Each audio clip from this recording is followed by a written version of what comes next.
Hello and welcome to the Success Showcase. I'm your host, Eric Lopkin from the Modern Observer Group. And with me, as always, is Chip Janiszewski from the Happiness and Success GPS. Chip, how are you doing this week? Doing great. How about you, Eric? Doing fantastic.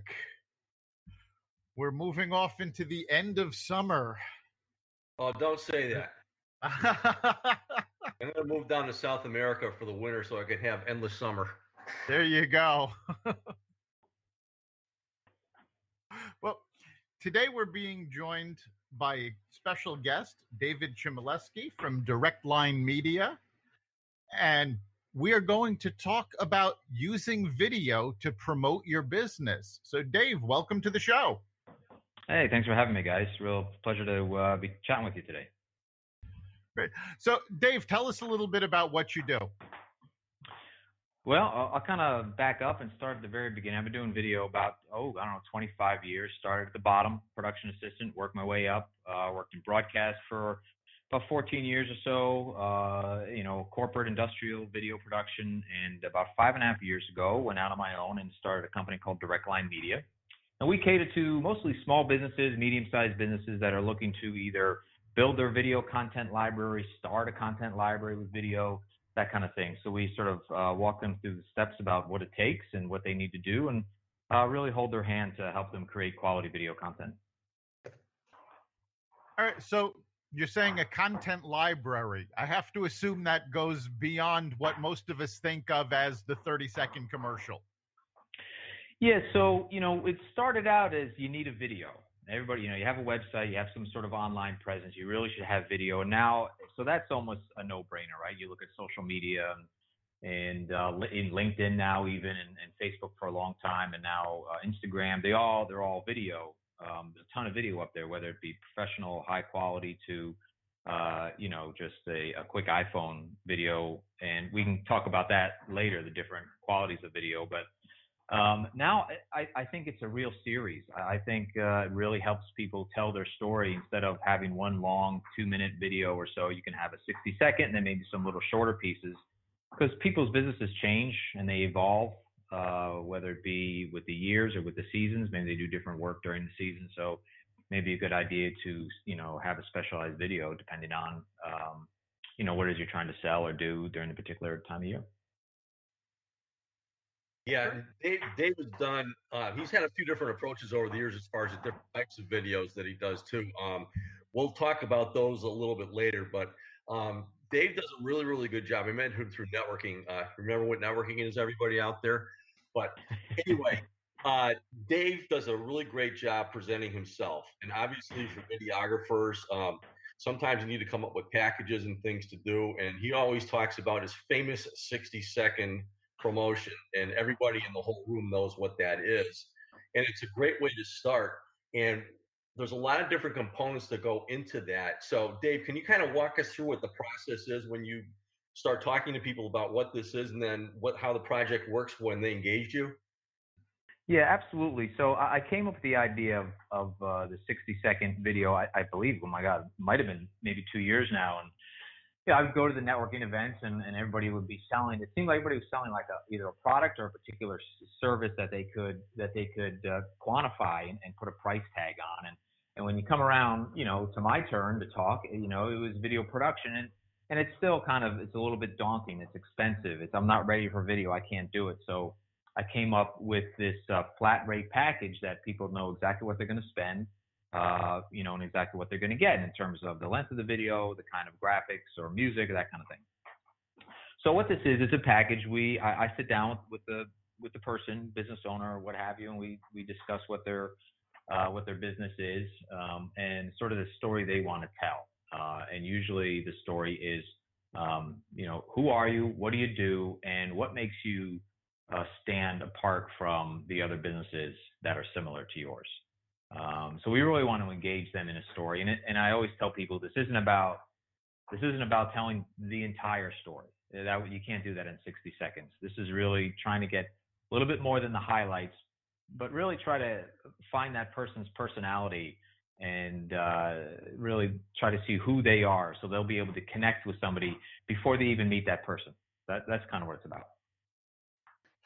Yeah. So do is you'll sit down and you'll kind of coach the person through and actually maybe write down a set of questions so you can do an interview style to make it easy on the person that you're working with. Yeah, that what makes it so easy. There is no script, right? There is no script to learn or even write or anything. I have some basic questions, the kind of generic questions, and then we sort of talk about a little bit more in depth about their business. So it turns out to be a real, just a conversation that we sit down in front of the camera. They would talk to me. I would conduct the interview, and it's just a conversation that they would have with anybody about what it is they do, and from that conversation, I'll be able to create the story of the video. And we shoot video of their business, or whatever that may be. So we'll go around their office or their shop, and we'll shoot what we call B-roll, which is supporting video of their business, so we can see them at work, what they do. So what you're talking about really is using video to open up a conversation and start a relationship and show, who you are to your potential customers before they ever actually pick up the phone or send you an email.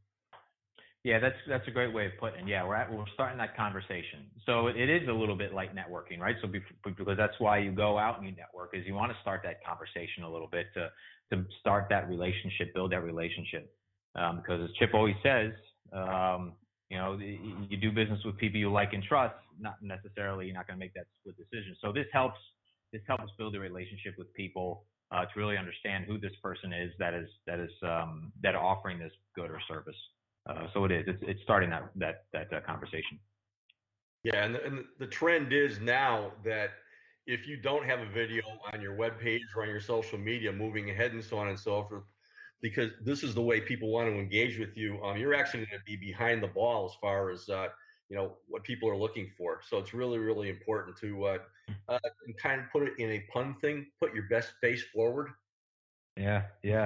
It is, because people, we're all, not all of us, but a lot of us are on Facebook, and you scroll through, and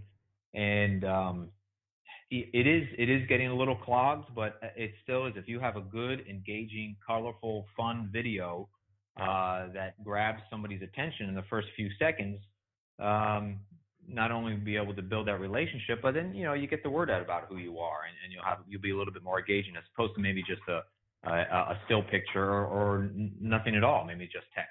So yeah, that's something that's important for people to realize, is that the engagement statistics, these are particularly for Facebook, but it applies to other platforms as well.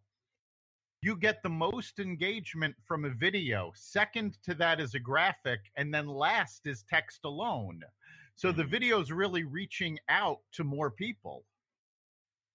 People want to hear a story. I've always, and that's what I specialize in. I like to tell people's story, whether that is a business. I do a lot of work with nonprofits as well, telling their story about what they do and who they help.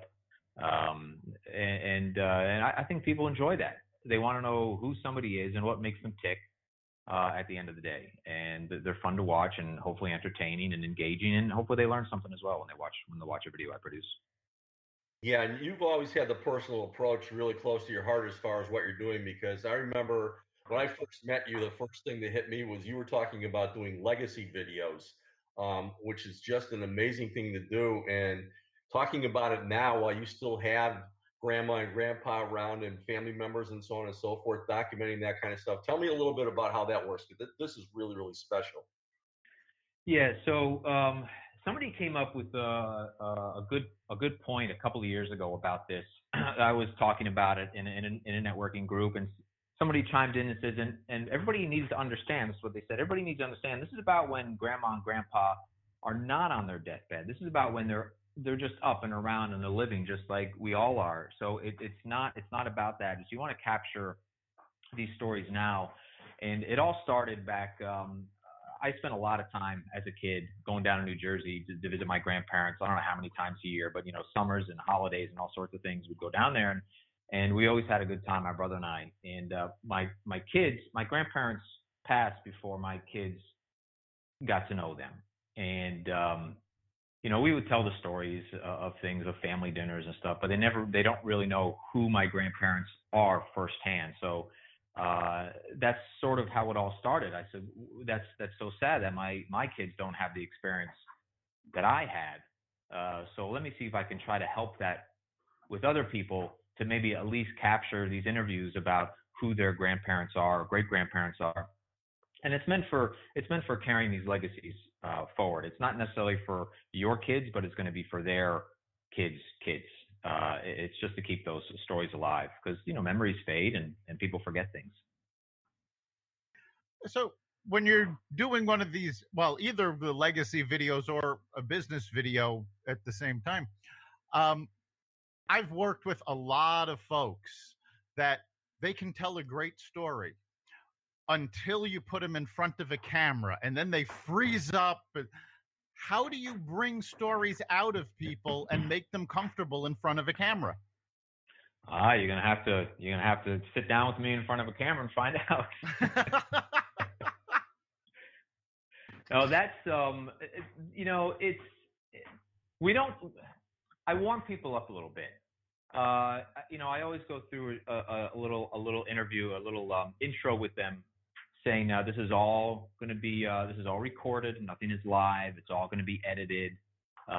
So if you misspeak, you don't like something you said, if you want to repeat something down the road a little bit that you remember, you want to add on, absolutely fine. So it's if you forget to say something, just we can just stop and we can talk about that subject again. So and we talk about sort of normal, common, everyday stuff to sort of get warmed up, get to know each other. And my favorite part, I know when it's going to be an interview, is maybe about 10 minutes in to the legacy interviews.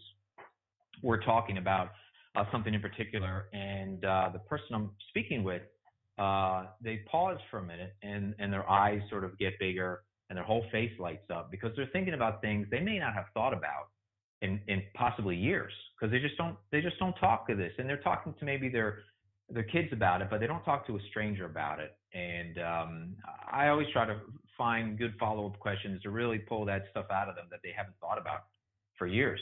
And that's when the fun comes in, when they really get excited about sharing their stories with somebody else.